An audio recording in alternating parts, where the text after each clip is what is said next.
Hi guys, and welcome back to SiArtShopChannel.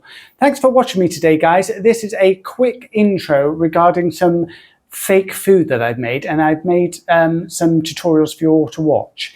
And I'd just like to show you the particular fake food item that you would make if you follow these tutorials. And without further ado, I will get on with that.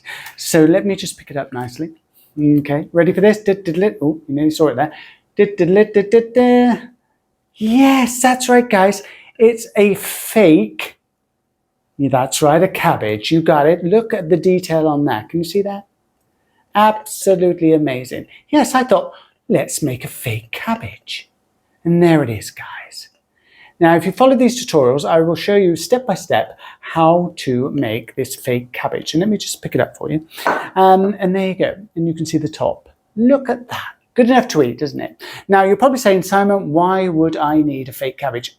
And that's a very good question. But some people actually do need fake cabbages. You know, you might be on the stage somewhere and, you know, the script says you need a fake cabbage.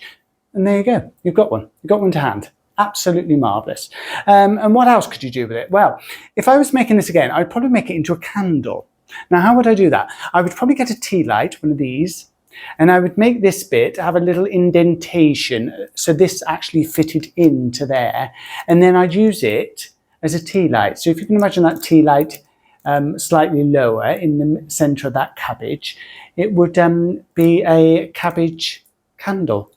Yes, that's right, guys. And you can also use it for incense and that sort of thing, like this. That'd be a good thing. And what you do is you just make sure there's little gaps there, which there is, and you put one of these in. Look at that. Absolutely amazing. And then you can light that and have it outside and it will smell lovely. Okay?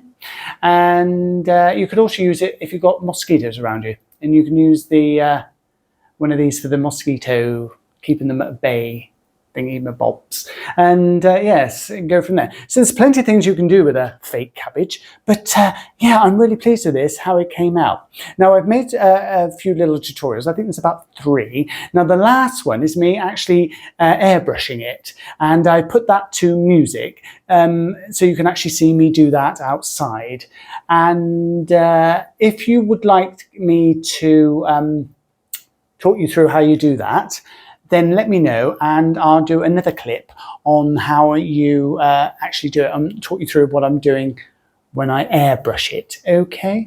But airbrushing it absolutely makes it come to life, don't you think? Look at the shading on that. Absolutely amazing. So I'm really pleased, guys, how this has come out. So if you like this cabbage and you want to make a fake cabbage, then please follow these tutorials. Like I say, there's 3 of them, I believe. So thanks for watching. Like, share and subscribe, and I'll see you all in the next cabbage tutorial. Bye bye for now. Thanks for watching.